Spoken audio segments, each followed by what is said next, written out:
ओम शांति। बाबा good morning. आज बाबा के 29 दिसंबर 2021 के महावाक्य हैं। बाबा ने सार में कहा, मीठे बच्चे, तुम आधा कल्प के लिए सुख धाम में हॉलीडे मनाएंगे क्योंकि वहाँ दुख का नाम निशान नहीं है। क्या सुना? तुम आधा कल्प के लिए सुख धाम में हॉलीडे मनाएंगे क्योंकि वहाँ दुख का नाम निशान नहीं है। बाबा ने प्रश्न पूछा, ब्राह्मण बच्चों को बाप ऐसी कौन सी युक्ति बताते हैं जिस युक्ति से वो अपना जीवन सफल बना सकते हैं? तो क्या कहेंगे?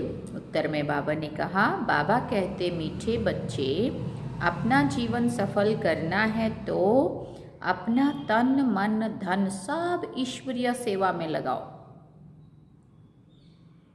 अपना जीवन सफल करना है, क्या कहते बाबा? मीठे बच्चे, अपना जीवन सफल करना है तो अपना तन मन धन सब ईश्वरीय सेवा में लगाओ। फॉलो फादर, फिर देखना इसकी एवज में तुमको क्या मिलता है। आत्मा गोल्डन एज बन जाएगी, तन भी बहुत सुंदर मिलेगा, धन तो अथा मिल जाएगा। गीत क्या सुना? आखिर वो दिन आया आज। ओम शांति। जब बाप ओम शांति कहते हैं तो दादा भी ओम शांति कहते हैं, बच्चे भी अंदर कहते हैं ओम शांति। जब कोई भाषण करते हैं तो ओम शांति कहते हैं, वहाँ सब बैठे हुए भी कहते हैं ओम शांति। जिस सभा में भी आप भाषण करने जाते हो, बोलना शुरू करते हो, उसके पहले ओम शांति कहते हैं।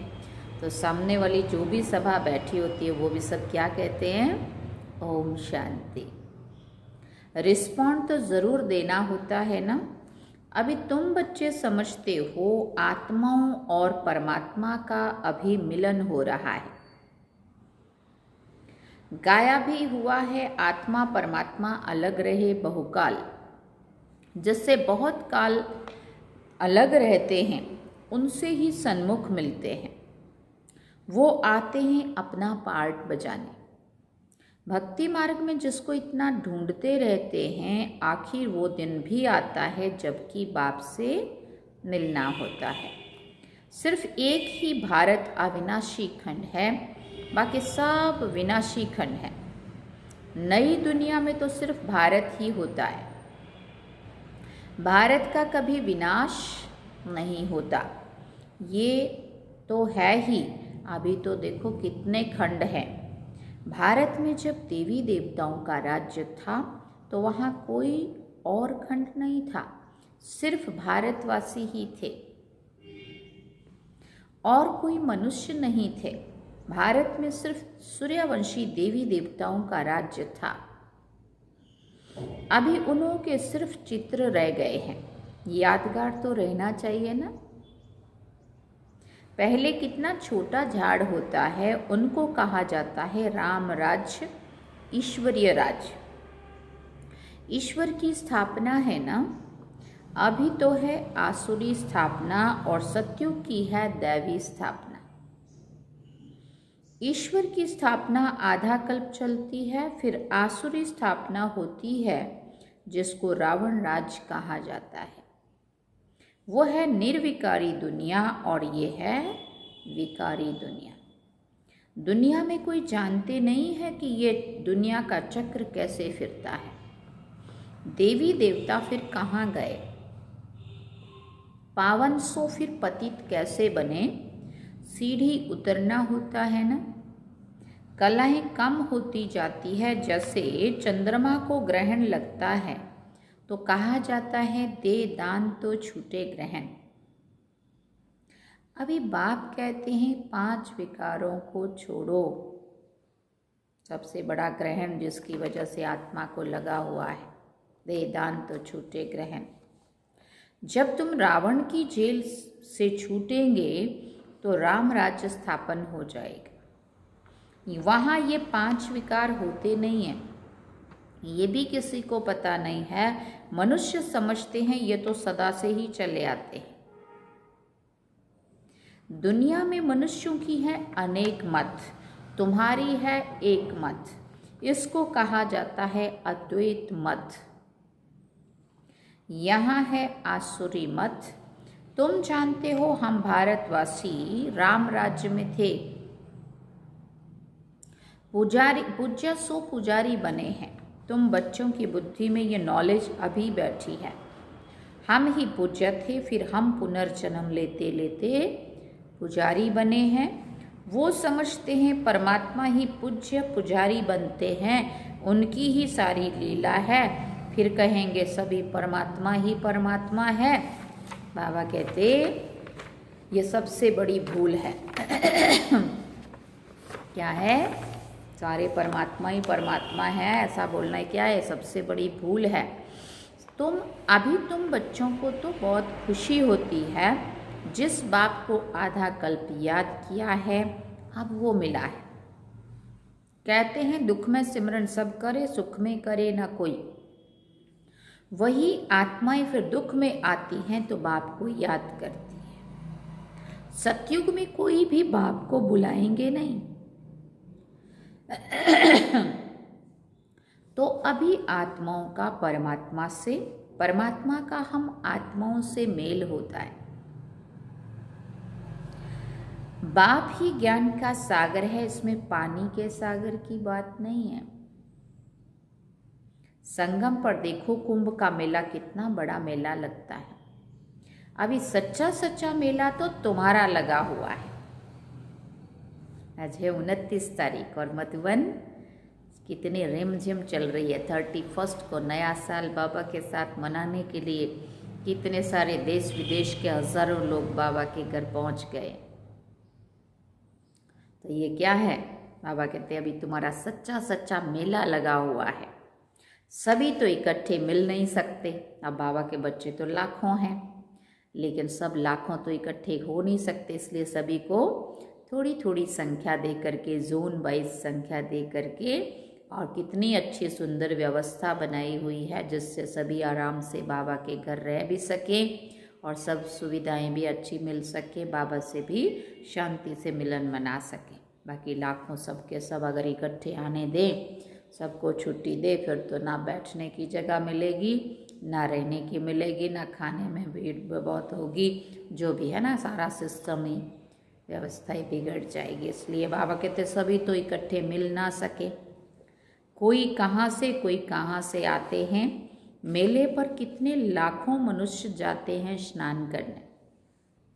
जन्म जन्मांतर ये स्नान करते आए हैं। कहते हैं ये मेला लगता ही रहता है, छोटा और बड़ा कुंभ भी कहते हैं।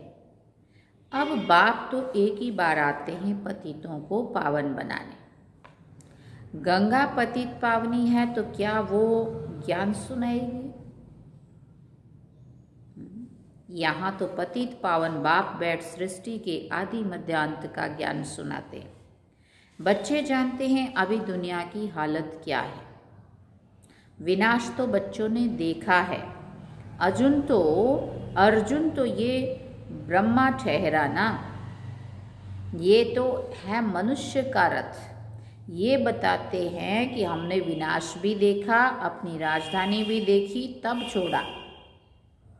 ब्रह्मा बाबा ने साक्षात्कार किया ना, अपना राजधानी भी देखी, विनाश होता हुआ भी देखा, और सब बाबा ने पहले साक्षात्कार किया, उसके बाद सब छोड़ा। घर आदि सब कुछ फट से छोड़ दिया। विनाश तो होना ही है, ये कोई नई बात नहीं है, ये है ईश्वरीय दरबार। इसमें कोई पतित को बैठना नहीं चाहिए, नहीं तो वो एकदम रसातल में चला जाएगा पतित बनने से। इसलिए पतित को आने का हुक्म ही नहीं है। ऐसे कोई आ जाते हैं, समझते हैं इन्हों को क्या पता हम विकार में गए। ये बड़ी गंदी चीज़ है। विलायत में 4-5 बच्चे पैदा करने वालों को इनाम मिलता है। सतयुग में तो एक ही बच्चा होता है, सो भी विकार की वहाँ बात नहीं होती है। वहाँ तो रावण राज्य ही नहीं है, वो है राम राज्य। कन्या शादी करती है तो कन्या को गुप्त रीति से बहुत कुछ देते, जो किसी को भी पता नहीं पड़ता है। बाप भी कहते हैं, बच्चे तुमको मैं गुप्त दान देता हूँ। किसी को पता पड़ता है क्या कि हम क्या दे रहे हैं? है दुनिया वालों को पता कि यहाँ जाके इनको क्या मिल रहा है? जन्म जन्मांतर के लिए विश्व का मालिक बना रहा है बाबा, मनुष्य से देवता बना रहा है बाबा। तन की तंदुरुस्ती दे रहा है, मन की खुशियाँ दे रहा है, धन से माला माल बना रहा है, दिव्य गुणों से सजा रहा है, शक्तियाँ दे रहा है, ज्ञान दे रहा है, क्या नहीं दे रहा है, सब कुछ तो मिल रहा है। ज्ञान गुण और शक्तियाँ सब कुछ। बाबा कहते मैं तुमको कितना गुप्त दे रहा हूँ, लोगों को थोड़ी पता इनको क्या मिल रहा है। किसी को क्या पता पड़ता है हम क्या दे रहे हैं? ये है गुप्त। कोई समझ नहीं सकते कि ये बीके विश्व के मालिक बनेंगे। ये अभी तुम समझते हो हम विश्व के मालिक थे, फिर 84 जन्म लेते हैं। हम कल्प कल्प बाबा से वर्षा लेते हैं। कहते हैं बाबा हम कल्प कल्प आपसे मिलते हैं। कल्प पहले भी मिले थे। बाबा को ही राम कहते हैं, राम कोई त्रेता वाला नहीं। उनको तो सिर्फ उनका बच्चा ही बाबा कहेगा। ये तो है बेहद का बाप। अब बाप तुम बच्चों को कहते हैं, तुम बच्चों को दैवी गुण धारण कर ऐसा बनना है। इन देवी देवताओं की कितनी महिमा करते हैं, परंतु समझते कुछ भी नहीं है। कहते हैं अच्युतम केशवम। अब कहाँ राम कहाँ नारायण, सबको मिला देते हैं। अर्थ कुछ भी नहीं निकलता है। अभी तुमको नटशेल में सब कुछ समझाया जाता है। द्वापर से लेकर ये भक्ति मार्ग शुरू होता है। 84 का चक्र लगाकर नीचे उतरना ही है। 84 जन्म गाए जाते हैं ना। बाबा ने पूछा यहाँ तुम बैठे हो तो क्या सब 84, तो क्या ये सब 84 जन्म लेंगे या कोई 80 82 भी लेंगे? बाबा पूछ रहे, क्या सभी पास हो जाएंगे? क्या भगती हो जाने वालों के जन्म कम जास्ती नहीं होंगे? अवस्था अनुसार ही हर एक का पार्ट होगा ना। जिसकी जैसी अवस्था होगी, जिसका जैसा पुरुषार्थ होगा, जैसा पुरुषार्थ वैसी अवस्था, और जैसी अवस्था वैसी वहाँ हमारे लिए व्यवस्था होगी। बहुत हैं जो आश्चर्यवत भागंती हो जाते हैं, हो जाएंगे, फिर सतयुग में कैसे आएंगे? वो तो प्रजा में भी बहुत देरी से आएंगे क्योंकि ग्लानि करते हैं। इतने सब थोड़ी सूर्यवंशी में आ सकते हैं। नंबरवार पुरुषार्थ अनुसार माला बनती है। बाप तो ज्ञान का सागर है। कौन सा उसमें ज्ञान है ये भी कोई नहीं जानते हैं। तुमको अब ज्ञान मिल रहा है, वो तो सिर्फ स्तुति करते हैं, समझते कुछ भी नहीं है। इसको कहा जाता है भक्ति मार्ग। त्योहार भी जो मनाए जाते हैं वो हैं सब इस समय के, जो फिर बाद में मनाए जाते हैं।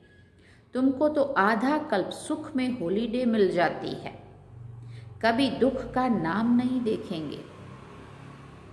हॉलीडे हो जाता है क्योंकि तुम पवित्र हो जाते हो ना। बाप समझाते तुम्हारा ये अंतिम जन्म है। जब रावण राज्य शुरू होता है उसको मृत्यु लोक कहा जाता है। मृत्यु लोक मुर्दाबाद, अमर लोक जिंदाबाद होता है। सुख और दुख राम और रावण का ये खेल है। राम द्वारा तुम राज्य पाते हो, रावण द्वारा तुम राज्य गंवाते हो। बाप कहते हैं तुम अपने जीवन को क्यों नहीं जानते हो, और कोई ऐसे कह ना सके, बाप ही बतलाते हैं। वो तो 84 लाख कह देते हैं, फिर तो कल्प की आयु लाखों वर्ष हो जाती है। कुछ भी बुद्धि में नहीं आता है जो इन बातों को समझ सके। कल्प की आयु भी रॉन्ग लिख दी है। ये शास्त्र आदि सब भक्ति मार्ग के हैं। तुम बच्चों को कितना सहज समझाया जाता है। आगे चलकर और अच्छी रीति समझाएंगे। ये तब कहा था बाबा ने, अभी तो कितना सब क्लियर हो गया है। जब कोई मरता है तो उस समय सिर्फ थोड़ा वैराग्य आ जाता है, उसको कहा जाता है शमशानी वैराग्य। जैसे शमशान में जाके होता है ना, सबको प्यार से रहना चाहिए, क्या ले जाएगा कोई, देखो ये भी चला गया, हम भी चले जाएंगे। तो कितना सबके लिए प्यार उठने लगता है अंदर से।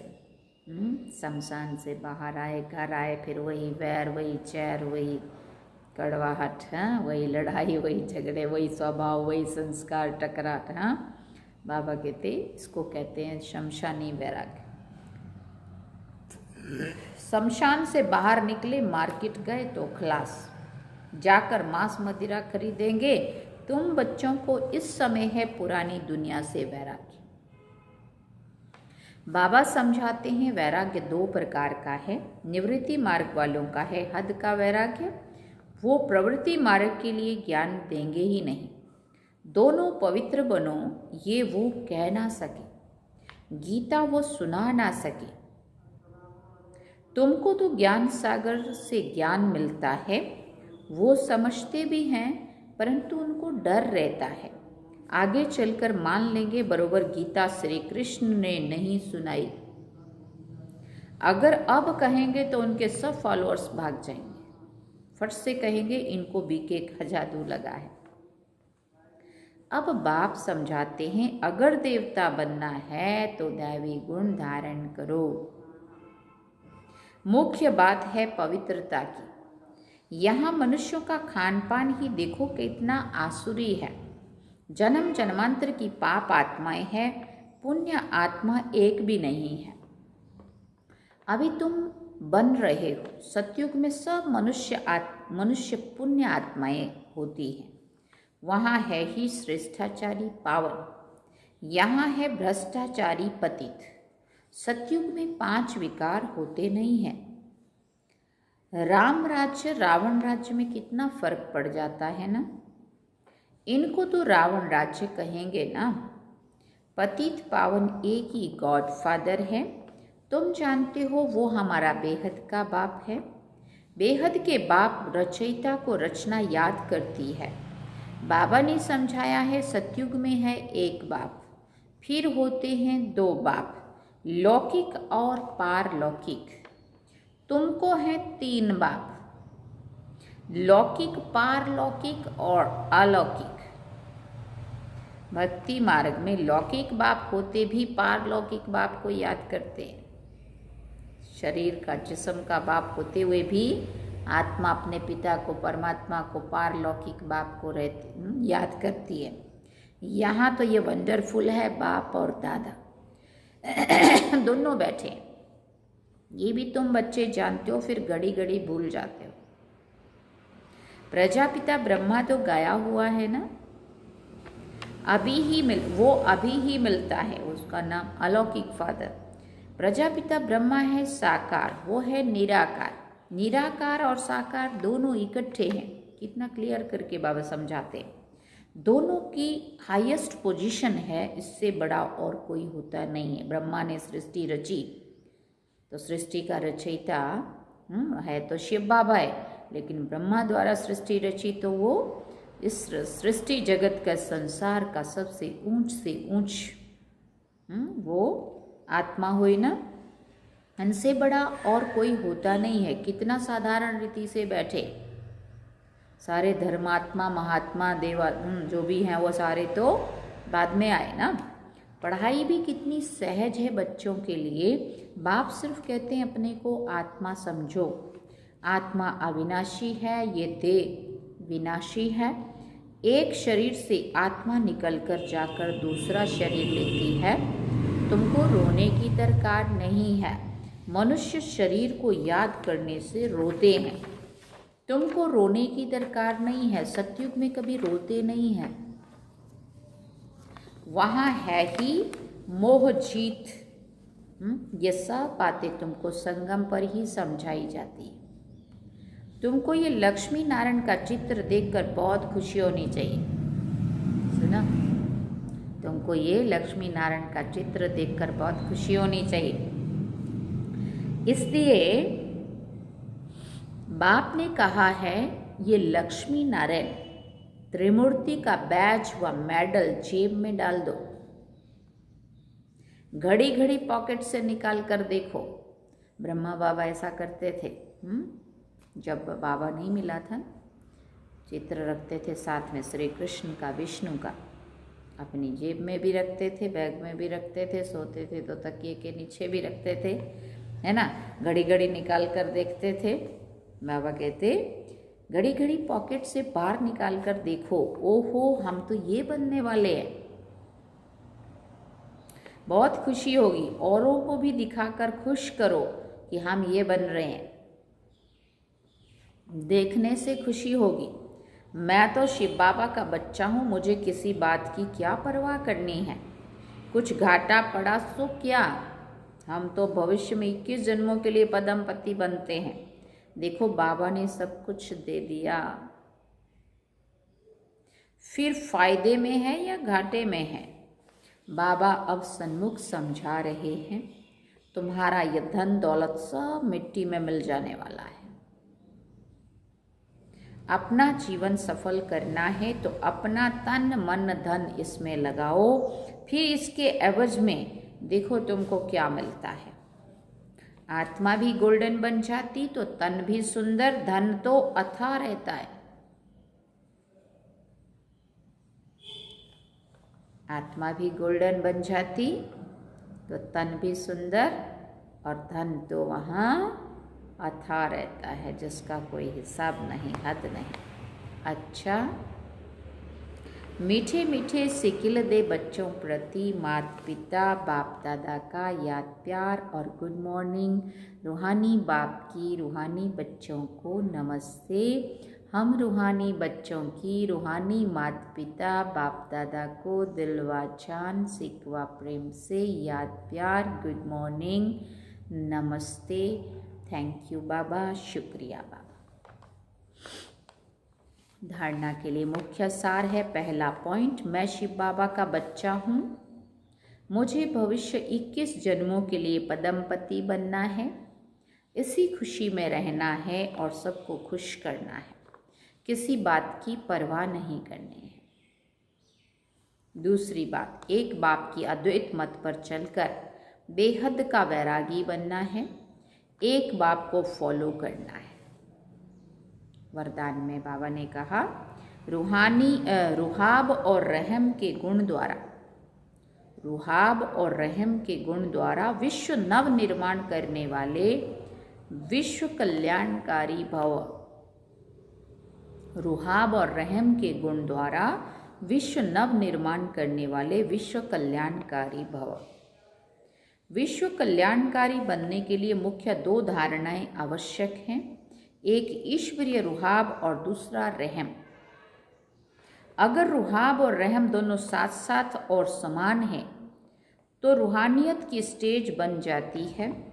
तो जब भी कोई कर्तव्य करते हो व मुख से शब्द वर्णन करते हो तो चेक करो कि रहम और रुहाब दोनों समान रूप में हैं। शक्तियों के चित्र में इन दोनों गुणों की समानता दिखाते हैं। इसी के आधार पर विश्व नव निर्माण के निमित्त बन सकते हो। स्लोगन में बाबा ने कहा, बाप के प्यार के पीछे व्यर्थ संकल्प न्योछावर कर दो, यही सच्ची कुर्बानी है। बाप के प्यार के पीछे व्यर्थ संकल्प न्योछावर कर दो, यही सच्ची कुर्बानी है। अच्छा, ओम शांति। ये थे आज के बाबा के महावाक्य जो हम सब ने सुने। बाबा ने सार में कहा, मीठे बच्चे तुम आधा कल्प के लिए सुख धाम में हॉलीडे मनाएंगे, क्योंकि वहाँ दुख का नाम निशान नहीं है। और गीत क्या सुना, आखिर वो दिन आया आज, जो हम सभी आज मधुवन में हैं। बाबा को मिलने के लिए बहुत सारे लोग सब इकट्ठे हो भी गए हैं, हो भी रहे हैं। ये हम सभी बाबा को याद करते हैं। ओम शांति।